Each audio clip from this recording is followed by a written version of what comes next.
teórico que lo que es el uso del variador. O sea, lo que vamos a tratar de ver y terminar concluyendo es que hay un montón de herramientas que uno puede utilizar si uno es diseñador, si uno es investigador, o si uno quiere comprender el funcionamiento de lo que hay adentro de un variador de velocidad o lo que hay dentro de un inversor. Lo que vamos a terminar viendo es que hay muchos sistemas, muchas máquinas eléctricas, muchos controles que se llaman de diferentes maneras, pero en realidad comparten lo que llamamos topologías, comparten principios, y en realidad todo eso, si uno lo mira desde un lado como este, el sistema de control, va a terminar viendo que, si bien parece más complejo porque hace falta otra matemática, tiene sus ventajas porque queda como un modelo universal.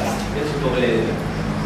Entonces, en realidad, lo que uno tiene es, si uno toma la bibliografía clásica de motores eléctricos o agarra un manual de variadores, uno tiene una visión por arriba. Tal vez si agarra libros de los años 60, 70 de máquinas eléctricas, esa es una visión en la cual lo que se busca es una simplicidad. No meterse mucho en la matemática, comprender el funcionamiento de la máquina, ver qué propiedades podemos extraer de ahí, para en realidad terminar haciendo lo que llamamos controlar la máquina. Esta es la cuestión. En realidad, dentro de la jerga del sistema de control hay dos partes, hay que separarlo de esta manera, que es lo que llaman sistemas dinámicos. Es decir, todos los sistemas que se mueven son dinámicos. En particular, un motor eléctrico es un sistema dinámico, y como sistema dinámico tiene un formulismo y una matemática para ser estudiado. ¿Para qué sirve esto? Esto sirve para poder predecir y poder simular. Ahora vamos a ver que hay una herramienta que se llama MATLAB, y dentro de MATLAB está Power System, que tiene ya modeladas y listas para usar las máquinas eléctricas, me permite predecir posibles fallas y comportamientos antes de armar, y eso ahorra costos y tiempos de desarrollo. Entonces, desde la jerga de control, lo que decimos es que un sistema de control es un sistema dinámico controlado. Como es obvio esto, pero en realidad cuando uno empieza a meterse en la matemática no es tan obvio. Esta idea de controlar sistemas no es nueva. O sea, esto de tener variadores, de tener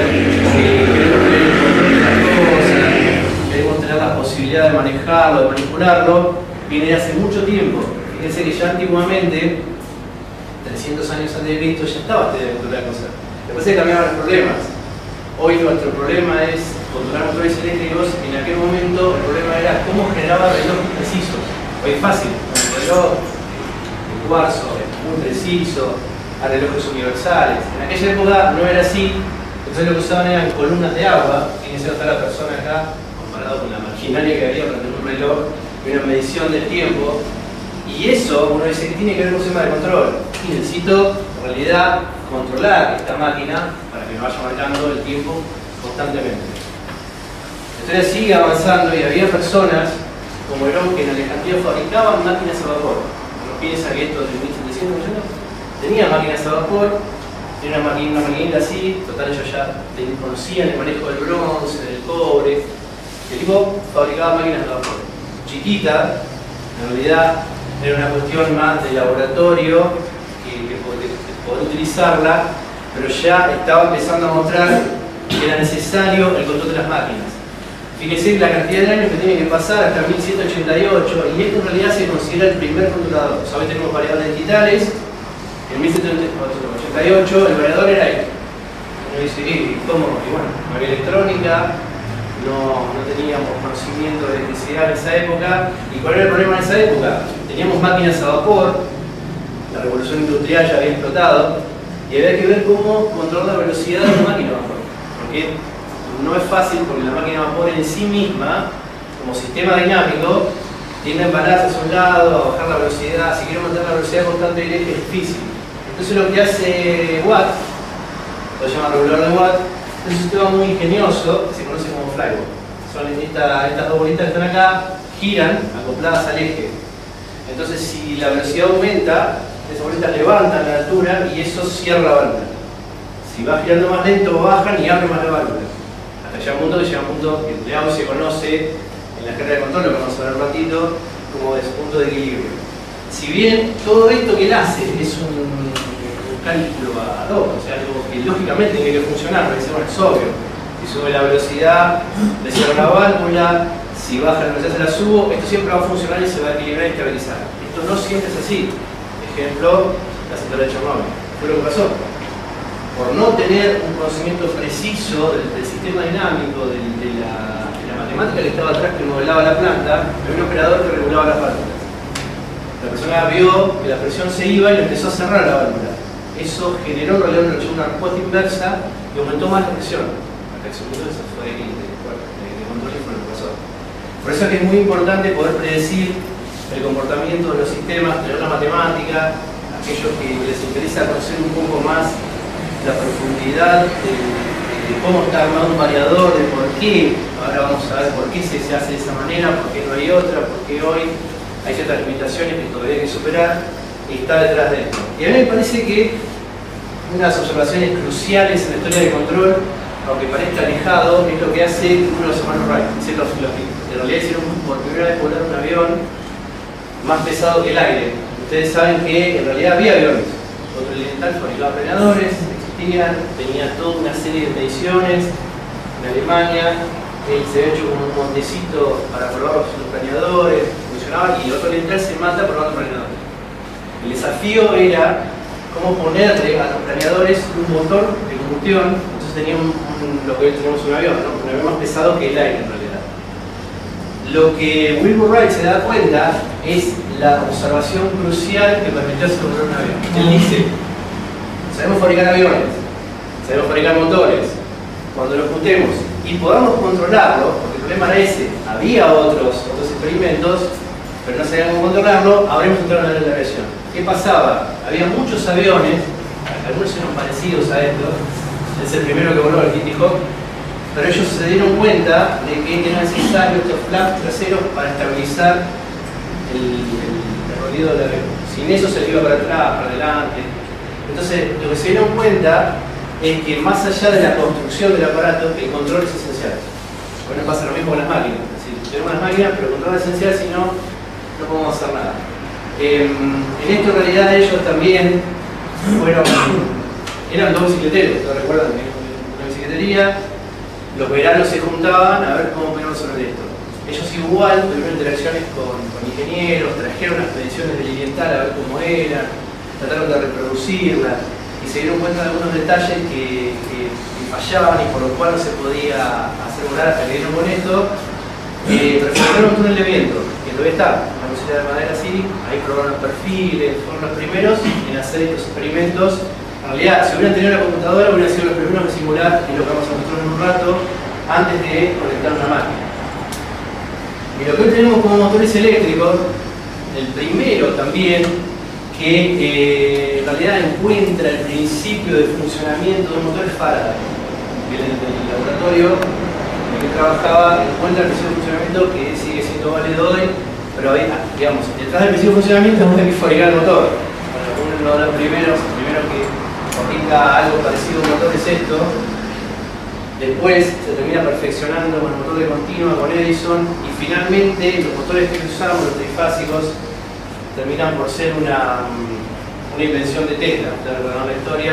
Tesla es un ingeniero investigador yugoslavo que va a Estados Unidos para tener una mejor oportunidad y termina por desarrollar el motor tal y como lo desarrolla él, modificación más, modificación menos, el mismo motor que tenemos hoy de alterna cable de anillo. Hoy en día, ¿dónde podemos encontrar control de motores, necesidad de variadores, necesidad de control no lineal? Como ahora les voy a mostrar unas técnicas en todas las aplicaciones. En robótica ni hablemos, los robots que sueltan partes necesitan tener un control preciso de la ubicación del manipulador, porque si no, no funciona cualquier cosa. En plantas químicas, para abrir válvulas globo, posicionadores, etc. Robots móviles, ¿se acuerdan que es el Fomarte, con imágenes de allá? Es necesario toda una serie de controles para que ese robot pueda navegar solo, para que los motores puedan funcionar. Entonces todo eso, a la larga, termina por necesitar una teoría más general. Motores de combustión, robots todoterreno, que es una tendencia ya hace unos 10 años hacia acá. Mucha gente de robótica empezó a mudar, a fabricar robots que puedan navegar, sobre todo el proyecto DARPA en Estados Unidos, navegar solos, sin interacción humana. Los científicos generan nuevas tecnologías. También aparece el control de la medicina, control de tumores, control de diabetes, etc. Todo eso tiene una tendencia nueva. En vehículos aéreos, estos funcionan con motores de combustión, algunos, ahora hay otros más chicos con motores eléctricos. Todo eso está detrás de un control. Y el último sistema que parece más alejado, que uno dice, yo estoy tratando de darles ejemplos para ver que todos estos sistemas que en realidad son dinámicos y que tienen una variable que yo puedo manipular, lo voy a llamar sistema de control. En este caso, un satélite también es un sistema de control, que en realidad en su interior tiene lo que le llaman thrusters o los motorcitos para impulsarse. Una vez que lo lanza a la base de lanzamiento, lleva las etapas y el último que queda es un lanzador, un launcher, y de ahí después el satélite que hace como un cono.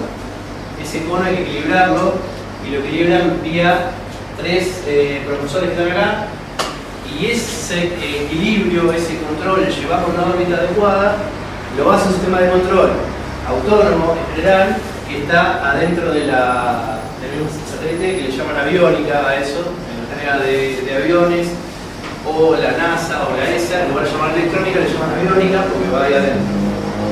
Por ese desafío acá hay que generar, esto también me va a pasar mucho.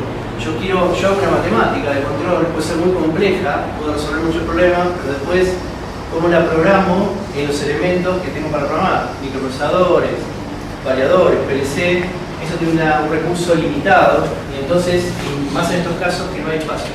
Entonces los algoritmos que se llaman tienen que ser mucho más livianos. La parte mecánica y los sensores, esto en realidad es algo que dentro del control es fundamental. Es decir, yo si no mido, no puedo controlar. A no ser, vamos a ver, control de lazo abierto, que no es lo mejor en general, ¿no? Entonces, la idea mía es ir mostrándoles, primero repasar un poquito cómo es el motor de continua, cómo funciona, algunos modelos matemáticos de motor de continua, para llegar a la conclusión de que en definitiva todos los motores de continua están agrupados en un solo modelo matemático. Después damos un paso, vemos el de alterna, en particular uno como este, un trifásico, cable de ardilla, y nos damos cuenta que es lo mismo. Lo único que cambia es la ecuación de torque. Al final nos vamos a terminar dando cuenta de que a lo mejor hay una forma global de escribir matemáticamente todos los motores, todas las máquinas eléctricas, y eso lo que tiene de bueno es que si yo ataco el modelo global, mi algoritmo puede servir para controlar cualquier máquina. Esa es un poco la idea. Entonces recordamos que el motor de continua, ¿qué es un motor de continua? Es una máquina a la que yo le aplico un voltaje y gira. O sea, es un conversor de voltaje en movimiento. ¿Cómo es? En realidad, esto, el motor, es eso. Las primeras máquinas que existieron eléctricas eran así. Es un campo magnético en el cual justamente Faraday se da cuenta de esto. Yo tengo una espira a la que alimento y baja el torque. Tendré que hacer un arreglo de escobillas internamente, que es lo que tiene esto, para que siga girando continuamente. Y así funciona, en realidad, por detrás después de esta matemática que está llamada ley de Lorentz, y ahí puedo explicar el funcionamiento del motor de continua. ¿Qué posibilidades de motores de continua tenemos hoy? En realidad, el imán permanente, que es ese. Dentro del imán permanente, una tendencia mucho más nueva, mucho más actual, es lo que se llama brushless, donde tenemos brushless en discos rígidos, cosas de alta velocidad, manipuladores robóticos que están mudando de motores paso a paso a brushless. Motores paso a paso son motores de continua que dan un paso preciso con una secuencia dada de pulsos. ¿Sí? Se los cataloga como de continua, pero son un poco más complejos. Después podemos tener lo que son independientes, es decir, no pongo un imán, pongo un bobinado más y ese lo manejo yo independientemente. Eso en general, hasta los años 80 se lo prefería, ahora vamos a ver por qué, pero en realidad porque es más fácil de controlar sin saber mucha más matemática como la que vamos a ver. Y después tenemos los serie paralelo o compuestos, o sea, son como esos dos bobinados los conecto, si los conecto en serie, si los conecto paralelo, o hago una cosa mixta.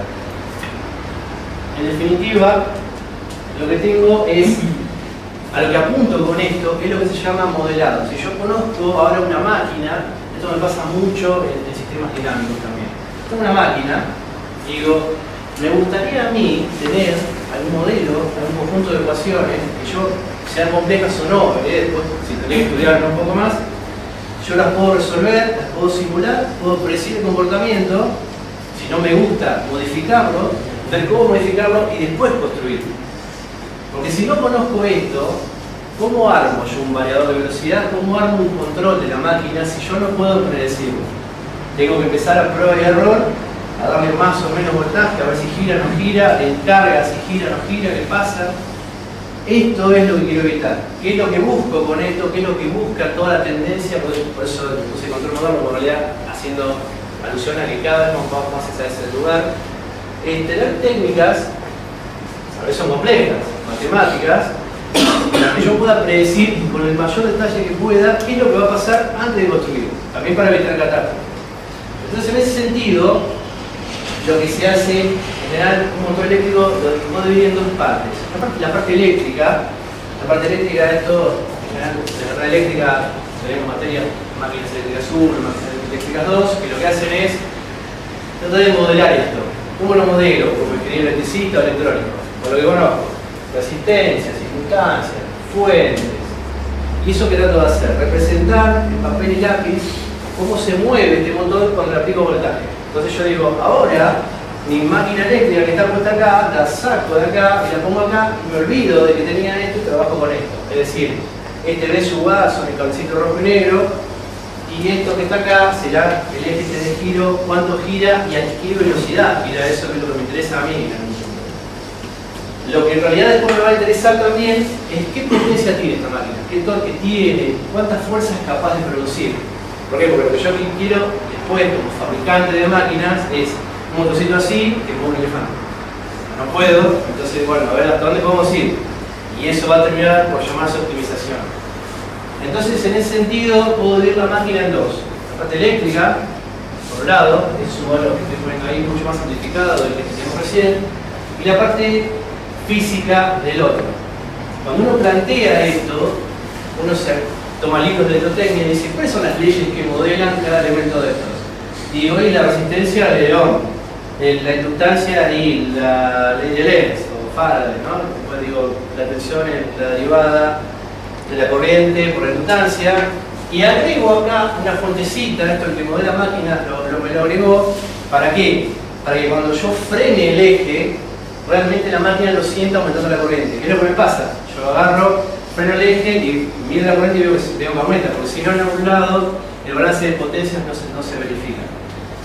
Y entonces genero mi primera ecuación, que lamentablemente, no gusto o no, es de diferencial. Ya ahí veo que en realidad tengo que empezar a trabajar con ecuaciones diferenciales, que las ecuaciones diferenciales en realidad lo que representan es cosas en movimiento.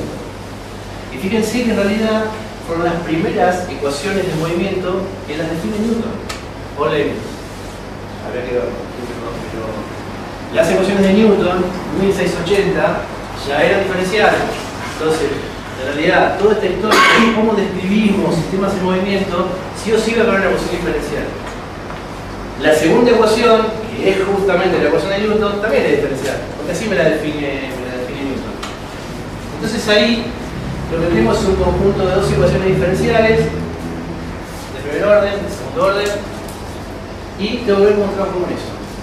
Acá se empiezan ya a complicar las cosas porque digo, yo como analista de sistema de control quiero saber qué pasa con diferentes voltajes, quiero poder simular cómo va a evolucionar esta corriente en el tiempo, cómo va a evolucionar la velocidad o posición del eje en el tiempo. Para eso, ¿qué puedo hacer? Si se me complica, digo, pongamos un voltaje constante, una fuente de continua, a ver cómo se mueve, por eso se llama motor de continua. Pongo una fuente de continua acá, tendré que resolver esto acoplado a la ecuación de abajo y ahí voy a poder sacar conclusión. En realidad, en este punto, voy a ver que me falta una relación más, que es una relación básica para máquinas de continua, que es la relación entre torque y corriente, que en realidad difieren en una constante. ¿Sí? Tiene una relación lineal entre los dos. Yo conozco esta constante, mido la corriente y puedo saber el torque que tengo en el eje. Esto está buenísimo porque también apunta a una técnica muy actual que se llama sensores. Es decir, lo que la gente que está investigando máquinas quiere es proveerle a la gente que va a fabricar variadores, es decir, yo tengo que medir mucho, pero te doy mucha información. Como siempre, quiero idear. No puedo. ¿Por qué quiero hacer eso? Porque no quiero conectar cosas mecánicas al eje porque eso es complejo y lleva mantenimiento. Entonces yo digo, si yo mido corrientes, sabemos que medir corrientes es mucho más óptimo desde el punto de vista del mantenimiento que medir velocidad o toque del eje. Porque solamente con un transformador TI o una pinza manométrica, hoy tenemos operacionales que pueden funcionar como medidores de corriente. Al último de la charla vamos a hablar un poco de eso. Puedo lograr medir la corriente. Si conociera esta constante, que no es fácil, puedo sacar el torque. Sin medir el torque, ¿se dan cuenta? Cuando incorporo eso en el modelo anterior, bueno, me quedan ya las dos ecuaciones. En realidad, lo que me doy cuenta es que cuando agarro un invento de ecuación diferencial, empiezo a buscar y digo, a ver, esto es una constante, esto es una constante, esto es una constante, una constante. Yo lo puedo escribir con lo que se conoce como sistemas lineales invariantes en el tiempo. Entonces, los primeros sistemas de control que se escribieron como tal, que se estudiaron como tal, son los sistemas lineales invariantes en el tiempo. Es decir, yo tengo un 99% de libros de autores de sistemas LTI lineales invariantes en el tiempo y no lineales un 1%. ¿Por qué? Porque es mucho más complejo saltar de este modelo a lo que ahora al ratito vamos a ver. ¿Qué requiere esto? Requiere que, aunque es lo que se llama lineal, yo tengo que poder resolverlo. ¿Qué significa? Dame una forma de onda de fuente, es decir, yo aplico una P función de tiempo y generas un escalón. ¿Por qué? Porque prendo la fuente. Es un modelo matemático, estamos haciendo abstracciones matemáticas de cómo puedo modelar esto de prender la fuente. Prender la fuente es que estaba apagada y se prende, queda así. Cuando escribo esto y lo inyecto ahí adentro, ya estoy en condiciones de poder simular mi sistema. Hasta, no sé, los años 90 no me quedaba otra que hacerlo a mano. Hoy tengo un programa que se llama MATLAB.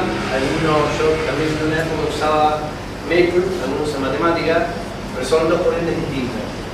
MATLAB lo que es un resolutor de ecuaciones diferenciales numéricos. En realidad aproxima numéricamente esto y me da una simulación, me da curvas, cosas que para ingeniería pueden servir. Maple matemática lo que hace es cargar algoritmos de personas que publican para proveer diferentes soluciones analíticas de esto y dar una solución online. Ejemplo, Wolfram Alpha, si ustedes se meten en internet, cuando Wolfram Alpha aparece un resolutor, yo meto la ecuación diferencial, me dice la solución es esta. A lo mejor a mí no me interesa la solución de la ecuación diferencial, me interesa saber qué pasa cuando pongo este escalón acá adentro y qué va a pasar con las corrientes y velocidades del eje. Eso me interesa a mí como ingeniero. Y además, una cosa que me interesa mucho es que para diferentes cargas se mantenga el torque. Es decir, ¿qué estoy tratando de hacer? Estoy tratando de simular la máquina, de generar alguna manera de que si el torque, es decir, la potencia que voy a entregar en el eje, empieza a variar, yo lo corrijo de alguna manera. Esto es lo que se va a llamar sistema de control, por eso se llama de control, porque mido, veo que el torque está variando y lo corrijo. Una primera herramienta que uno tiene para trabajar con estos sistemas es lo que se llama transformada Laplace. En realidad es la primera herramienta de cualquier curso básico de control que solo vale para un tipo de motor, que es este que está acá. Cuando salto a los otros que les mencioné antes, esto ya no vale más. Ni hablar de cable de ardilla. Entonces ahí uno puede lograr lo que se llama función de transferencia. Fíjense que yo ya no estoy más en una variable de tiempo, estoy en una variable ficticia inventada que se llama S. Si bien, fíjense que se llama transformada Laplace, fue Euler el primero que trabajó con esto. Después Laplace lo generalizó para el uso de estas cosas sin pensar en lo que iba a llegar, sin pensar en que la aplicación iba a ser tremenda para el ingeniero de control. Esta es la forma de trabajo en control de máquinas hasta los años 70, yo diría 80. Porque en el año 80 se produce un resultado importante, ahora vamos a ver, que cambia un poco la historia del control y empieza a ir por las vías estas que yo les quiero mostrar. Si uno hace ensayos de máquinas, uno dice, ¿para qué puse máquinas 1, máquinas 2, los ensayos? Para esto, para saber cuánto vale L, para saber cuánto vale B, para saber cuánto vale R. Acá, hice mi ensayo de mi máquina ahora, tengo un banco de pruebas, no sé, la maquinaria que tenga para ensayar la máquina, tengo esos valores, como ahora mi motor pasó a ser una ecuación, yo puedo simularlo. ¿Con qué la puedo simular? Me falta una herramienta más que se llama MATLAB. En MATLAB directamente, la gente de MATLAB, también de ingenieros, se dedican a programar funciones que ya acepten esto de esta manera directamente. Entonces uno rápidamente con el Enter ya ve la curva, lo vamos a ver en un rato, y yo puedo saber qué pasa, qué torque voy a tener, qué velocidad de disco voy a tener, cómo podría modificar para tener mayor o menor velocidad, etc. En realidad lo que termino haciendo es dándome cuenta que todos los libros de control básico encuentran que la forma universal de escribir un motor de continuo es lo que llamamos sistema de orden 2. Eso no es casualidad. Los primeros servomecanismos, los primeros sistemas de control con máquinas usaban motores de continuo. Estamos hablando del año 1930, es decir, que hasta los años 60, obviamente, toda la maquinaria matemática y todo lo que había se enfocaba alrededor de eso. Hoy nos enfocamos en el motor trifásico jaula de ardilla. ¿Por qué? Porque un 99% de las aplicaciones tienen eso. Mañana se inventa otro motor y bueno, estaremos investigando ese motor y ver cómo podemos generar soluciones rápidas, baratas, ágiles para esos motores. En esto de MATLAB que les digo, yo directamente, ¿cómo puedo simular esta ecuación diferencial? No quiero tener que escribir todo eso, no quiero tener que hacerlo a mano, la tener transformada, quiero tener algo rápido, yo no sé mucho de máquina, pero quiero rápido hacerlo. Bueno, yo puedo agarrar, ir a MATLAB, que es este programa,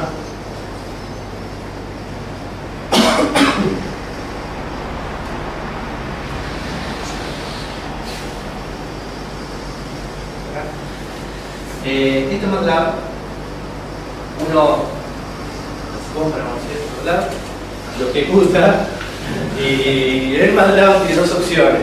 Trabajar lo que se llama el workspace, es decir, ahí puedo hacer funciones dentro de MATLAB, que es esto que está acá. Acá, cuando uno ejecuta por primera vez, lo que tiene es el workspace, es acá yo trabajo, hago cuentas, cuentas rápidas. Si voy a hacer una función que voy a usar mucho, es generar una función de acá, ese new script, ahí en ese MATLAB nuevo, el anterior era un poquito más, no era tan amigable visualmente, aunque algunas pantallas para ver encontramos. Si uno trabaja desde acá. Si uno quiere trabajar con bloques, que es lo que me interesa también desde un punto de vista de ingeniero para hacer algo de control rápido, para simular rápido esta máquina, me voy a esto que está acá, que dice Simulink Library. Simulink es otro programa dentro de MATLAB para simular con bloques. Entonces, una vez que me voy a ir, voy a Simulink, ya lo tengo acá, y dentro de Simulink puedo armar mi máquina de continua. ¿Dónde está la máquina de continua acá? Todo esto que teníamos ahí, ahora es el bloquecito azul. ¿Por qué es el bloquecito azul? Porque dentro del bloquecito azul uno tiene ya un bloquecito que dice motor de continua. ¿Dónde estaba ese bloque? MATLAB me lo dejaba hecho. ¿Dónde?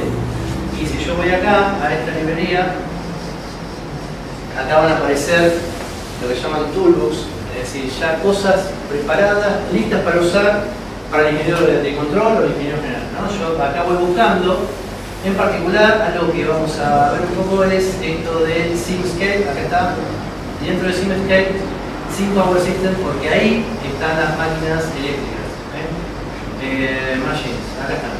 Y ahí están todas las máquinas eléctricas conocidas hasta el momento, están ahí. ¿Qué es lo que hizo la gente de MATLAB? Tomó estas ecuaciones, y las que vamos a ver en un rato, programó en un lenguaje parecido al C, y me lo da listo, disponible en una cajita para usar. Yo acá empiezo a buscar y encuentro que en algún lugar dice máquina sincrónica, esa que está ahí, máquina de continua, esa que está acá. Yo en particular el ejemplo de recién es otra posibilidad, que es lo que está acá, para conectarle cosas mecánicas. Acá tiene un medidor de velocidad en el eje, parecido a esta ruedita dentada que tienen acá. Esto físicamente se monta de esta manera, el SimScale viene de esta forma. Una vez que tengo armado todo eso, en realidad yo lo armé, lo bajé de la página de MATLAB, a su vez en la página ya me da cosas, plug and play para usar. Una vez que bajé eso, yo acá coloco mi entrada, ven un escalón, es decir, prendo la fuente, el voltaje que voy a conectar al motor. Si el fabricante del motor en realidad es un fabricante nuevo, es un fabricante actual, una máquina buena, me da el modelo mandado, me dice ya los parámetros que tengo que poner acá adentro, para que yo simule. Y después quiero ver de alguna manera cómo hago, como siempre en ingeniería, con un osciloscopio de ingeniería eléctrica, y cómo es el osciloscopio, dice stop ahí. ¿Qué voy a poder ver en este modelo de simulación de motor de continua que tenemos allá? Voy a poder ver corriente, posición, velocidad, por las variables que ustedes tienen generadas de afuera. Le doy a correr ahí, ven, con el verdecito voy a simular 100 segundos, termino ya de simular. Si yo miro acá la velocidad del eje,